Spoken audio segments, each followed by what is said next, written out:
A corrida dos ratos. Mesmo que corramos rápido o bastante para evitar tanto colapso econômico como a desintegração ecológica, a corrida em si vai criar enormes problemas. No nível individual, ela redunda em níveis altos de estresse e tensão.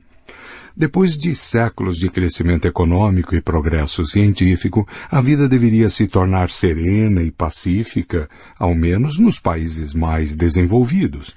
Se nossos antepassados soubessem quais são as ferramentas e os recursos disponíveis para nosso uso e comando, eles suporiam que usufruímos de uma tranquilidade celestial, livre de qualquer cuidado ou preocupação. A verdade é muito diferente. Malgrado todas as nossas conquistas, nos sentimos sob uma pressão constante de fazer e produzir ainda mais. Culpamos a nós mesmos, nosso chefe, a hipoteca, o governo, o sistema escolar, mas na verdade a culpa não é deles, é do contrato moderno que todos assinamos no dia em que nascemos. No mundo pré-moderno, as pessoas se pareciam com funcionários de baixo escalão em uma burocracia socialista. Eles perfuravam seus cartões e depois ficavam à espera de que outra pessoa fizesse alguma coisa. No mundo moderno, nós humanos tocamos o negócio, por isso estamos sob constante pressão dia e noite.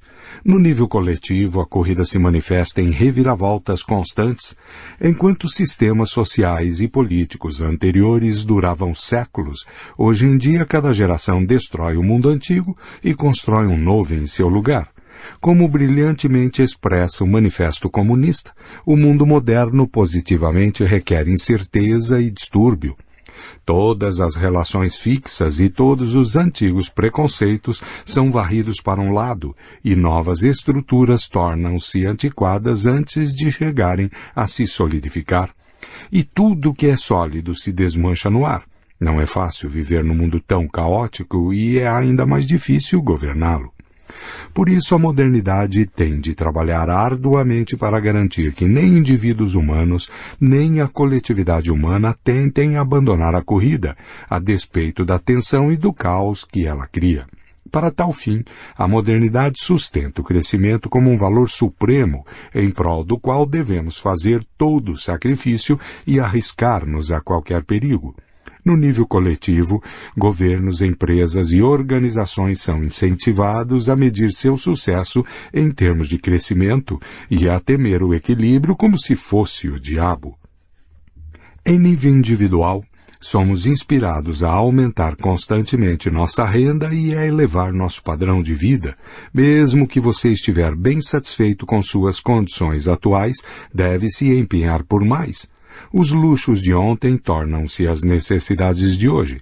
Se houver um tempo em que você viveu muito bem em um apartamento de 3 quartos, com um carro e um computador, hoje você precisa de uma casa com 5 quartos, de 2 carros e de um punhado de iPods, tablets e smartphones. Não foi muito difícil convencer as pessoas a querer mais. Humanos cedem facilmente à cobiça. O grande problema foi convencer as instituições coletivas, como estados e igrejas, a aderir ao novo ideal. Durante milênios, as sociedades se empenharam em submeter desejos individuais e obter algum tipo de equilíbrio. Sabia-se bem que as pessoas queriam cada vez mais para si mesmas, mas, quando a torta tinha um tamanho fixo, a harmonia social dependia da contenção. A avareza era um mal. A modernidade virou o mundo de cabeça para baixo, convenceu os coletivos humanos de que o equilíbrio era muito mais assustador do que o caos, e como a avareza alimenta o crescimento, ela é uma força do bem. A modernidade, de acordo com isso, inspirou os humanos a querer mais e desmantelou as antigas disciplinas que subjugavam a cobiça. As ansiedades daí resultantes foram mitigadas em grande medida pelo capitalismo de livre mercado, que foi um dos motivos para que essa ideologia específica se tornasse tão popular. Os pensadores do capital reiteradamente nos acalmam. Não se preocupem, tudo vai ficar bem. Contanto que a economia cresça, a mão invisível do mercado cuidará de todo o resto. Assim, o capitalismo santificou o sistema voraz e caótico que cresce aos pulos e saltos sem que ninguém entenda o que está acontecendo e para onde estamos correndo. O comunismo, que também acreditou no crescimento, pensou que poderia evitar o caos e orquestrar o crescimento mediante o planejamento estatal. Depois do sucesso obtido inicialmente, acabou por cair bem atrás da confusa cavalgada do livre mercado. Criticar o capitalismo de livre mercado está em alta na agenda intelectual do presente. Uma vez que o capitalismo domina nosso mundo, deveríamos realmente fazer todo o esforço para compreender suas falhas, antes que elas causem catástrofes apocalípticas. A crítica ao capitalismo, porém, não deveria nos impedir de ver suas vantagens e realizações. Até agora tem sido um êxito espantoso, ao menos se ignorarmos o potencial para um futuro desmanche ecológico e se medirmos o sucesso usando o parâmetro da produção e do crescimento. Em 2016 podemos estar vivendo num mundo estressante e caótico. Contudo, as profecias do juízo final, de colapso e de violência, não se materializaram, enquanto as escandalosas promessas de crescimento perpétuo e cooperação global foram cumpridas. Embora vivenciemos crises econômicas e guerras internacionais ocasionais, no longo prazo o capitalismo conseguiu não só prevalecer, como também sobrepor-se à fome, à peste e à guerra. Durante milhares de anos, sacerdotes, rabis e muftis explicaram que os humanos não podem se sobrepor à fome, à peste e à guerra, somente com esforços próprios. Então vêm os banqueiros, os investidores e os industriais e em 200 anos conseguem fazer exatamente isso. Assim, o contrato moderno nos prometeu um poder sem precedente e a promessa foi mantida. E quanto ao preço, em troca do poder, o trato moderno espera que abramos mão do significado.